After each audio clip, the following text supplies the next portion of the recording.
මේක ඇත්ත එකක් වුණොත් නම් අපි ඉවරයි. කාන්තාරේ කොහෙට කියලාද වන්නේද?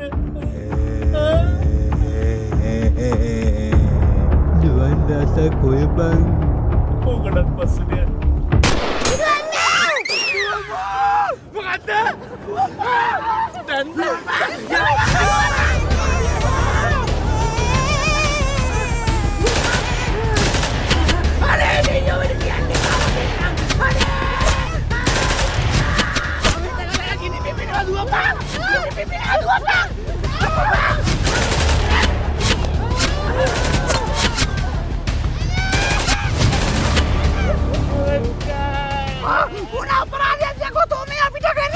ඇයි මං එන්න කලින් කිව්ව උගෙන දරුණු මිනිස්සු කියලා?